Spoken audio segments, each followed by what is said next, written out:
নমস্কাৰ, পুনৰ আন এটা ভিডিঅ'লৈ আপোনালোক সকলোকে স্বাগতম জনাইছোঁ। আজি দৈনিক ৰাশিফলসমূহলৈ আপোনালোকৰ মাজত উপস্থিত হৈছোঁ। ভিডিঅ'টি শেষলৈ চাব আৰু যদি আপুনি মোৰ এই চেনেলটিৰ কাৰণে নৱাগত হয় তেতিয়াহ'লে প্ৰথমতে আপুনি মোৰ চেনেলটো ছাবস্ক্ৰাইব কৰিব আৰু মোৰ ভিডিঅ'সমূহ আপোনাৰ বন্ধুবৰ্গলৈ লৈ যোৱাত সুবিধা কৰি দিব। আজি ভাস্কৰাব্দ 1431, শকাব্দ 1946 আৰু খ্ৰীষ্টাব্দ 2024 চনৰ জুলাই মাহৰ 5 তাৰিখ আৰু আহাৰ মাহৰ 20 তাৰিখ শুক্ৰবাৰ। আজি সূৰ্যোদয় হৈছিল 4:40:17 সূৰ্যাস্ত হ'ব 6:14:56 আজিৰ তিথি হৈছে অমাৱস্যা তিথি, নক্ষত্ৰ হৈছে আৰ্দা নক্ষত্ৰ, যুগ হৈছে বৃদ্ধি যুগ আৰু কৰণ হৈছে চতুষ্পৎকৰণ। আজি নৱজাতকৰ ৰাশি হ'ব মিথুন ৰাশি, বৈশ্য বৰ্ণ, মনুষ্য গণ, সৰ্পৰ অস্থি, মাহেন্দ্ৰ যুগ, 78 চন্দ্ৰ আৰু 72 ৰাহুৰ দশা। আজি আদ্য ঋতু হ'লে 7 দিনে কান্তা যুগ, মৰণত দোষ নাই, যোগিনী ঈশান কোণত। বন্ধু বান্ধৱীসকল, এতিয়া আহিছোঁ আজিৰ দৈনিক ৰাশিফলসমূহলৈ। আমি একেবাৰে সময় নষ্ট নকৰি দৈনিক ৰাশিফলসমূহৰ প্ৰথম ৰাশি মেঘ ৰাশিলৈ আহিছোঁ। আজিৰ দিনটো মেঘ ৰাশিৰ জাতক জাতিকাসকলৰ ক্ষেত্ৰত আজিৰ দিনটো কিছু অশুভ বুলি পৰিগণিত হৈছে। আজি মেঘ ৰাশিৰ জাতক জাতিকাসকলৰ ক্ষেত্ৰত ধনৰ নাটনি হ'ব পাৰে, ধনৰ অভাৱ হ'ব পাৰে, তেওঁলোকৰ ধাৰ ঋণ হ'ব পাৰে, ঘৰুৱা বিবাদত ব্যস্ত হ'ব পাৰে, ঘৰুৱা মানুহৰ লগত ঘৰুৱা ভাই ককাই বা পাৰিবাৰিক অশান্তি তেওঁলোকৰ মাজত থাকিব, তেওঁলোকে ধাৰ ধোপাৰত পৰিব পাৰে, তেওঁলোকৰ বিশেষ মানসিক অশান্তিৰ কাৰক হ'ব পাৰে। গতিকে আজিৰ মেঘ ৰাশিৰ জাতক জাতিকাসকলে কিছু সাৱধানতা অৱলম্বন কৰাটো অত্যন্ত দৰকাৰী। আমি আহিছোঁ বৃষ ৰাশিৰ জাতক জাতিকাসকলৰ ক্ষেত্ৰত। বৃষ ৰাশিৰ জাতক জাতিকাসকলৰ ক্ষেত্ৰত আজিৰ দিনটো অত্যন্ত সুন্দৰ। বিশেষকৈ নৃত্যশিল্পীসকলে বা সংগীত শিল্পীসকলৰ ক্ষেত্ৰত আজিৰ দিনটো সন্মান প্ৰাপ্তিৰ যুগ। তেওঁলোকে বিভিন্ন সামাজিক কামত ব্যস্ত হ'ব, তেওঁলোকৰ নতুন পদক্ষেপ গ্ৰহণ কৰিব। বিশেষকৈ নৃত্য গীত শিল্পীসকল, অভিনয় জগতত জড়িত হৈ থকা ব্যক্তিসকলৰ ক্ষেত্ৰত আজিৰ দিনটো অত্যন্ত সুন্দৰ। তেওঁলোকৰ আশাপ্ৰদ খবৰে তেওঁলোকক গোটেই দিনটো ৰোমাঞ্চিত কৰি ৰাখিব। আমি আহিছোঁ মিথুন ৰাশিৰ জাতক জাতিকাসকলৰ ক্ষেত্ৰত। মিথুন ৰাশিৰ জাতক জাতিকাসকলৰ ক্ষেত্ৰত আজিৰ দিনটো অত্যন্ত সুন্দৰ। তেওঁলোকৰ পাৰিবাৰিক আনন্দ থাকিব, বন্ধু বা পাৰিবাৰিক বা আলহী কুটুম্ব ইত্যাদি ঘৰলৈ সমাগত হোৱাৰ সুন্দৰ দিন। তেওঁলোকে আজি উত্তম খাদ্য, উত্তম বস্ত্ৰ, উত্তম ব্যৱস্থাৰ মাজত থাকি গোটেই দিনটো ৰোমাঞ্চিত হৈ থাকিব। অত্যন্ত সুন্দৰ। টকা পইচাৰ ক্ষেত্ৰত অসুবিধা একো নাই। কৰ্কট ৰাশিৰ জাতক জাতিকাসকলৰ ক্ষেত্ৰত আজিৰ দিন অত্যন্ত সুন্দৰ। বিশেষকৈ প্ৰেমৰ ক্ষেত্ৰত অত্যন্ত সুন্দৰ। কৰ্কট ৰাশিৰ জাতক জাতিকাসকলৰ ক্ষেত্ৰত বিবাহ উপযুক্ত প্ৰাৰ্থীসকলে তেওঁলোকে নতুন খবৰ লাভ কৰিব বা বিবাহৰ ক্ষেত্ৰত নতুন পদক্ষেপ লাভ কৰিব পাৰিব। আৰু কৰ্কট ৰাশিৰ জাতক জাতিকাসকলৰ ক্ষেত্ৰত বিশেষকৈ ব্যৱসায়ীসকলৰ নতুন পদক্ষেপ গ্ৰহণ কৰিব।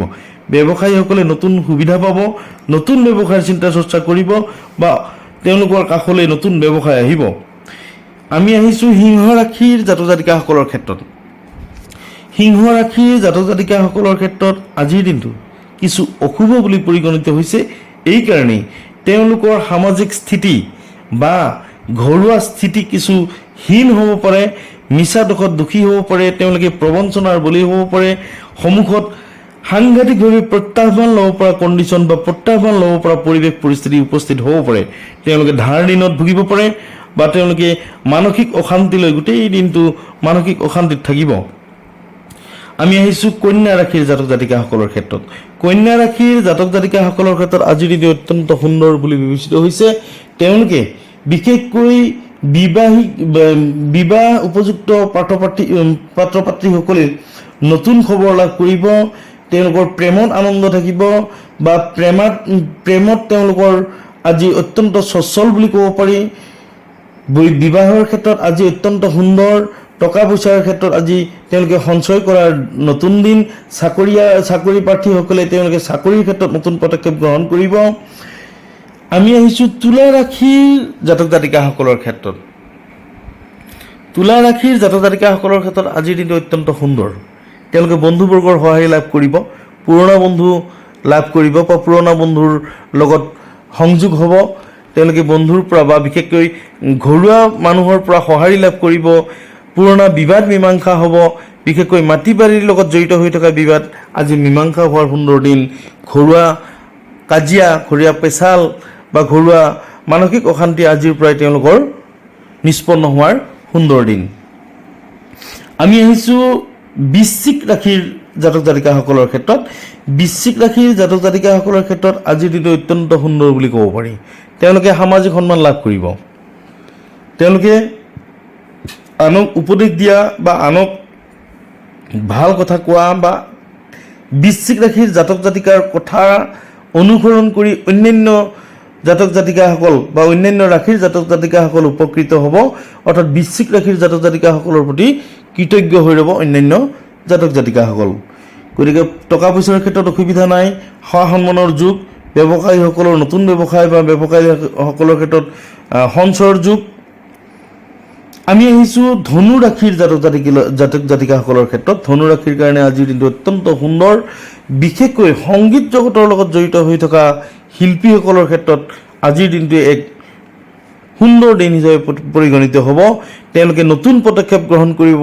সংগীত চৰ্চাৰ লগতে অন্যান্য সাংস্কৃতিক জগতৰ তেওঁৰ জীৱনলৈ অহা নতুন নতুন বিষয় আজিৰ দিনটোত নতুন বিষয় তেওঁৰ জীৱনলৈ আহিব আৰু তেওঁ আনন্দিত হৈ থাকিব, নতুন মানুহৰ সংস্পৰ্শ লাভ কৰিব।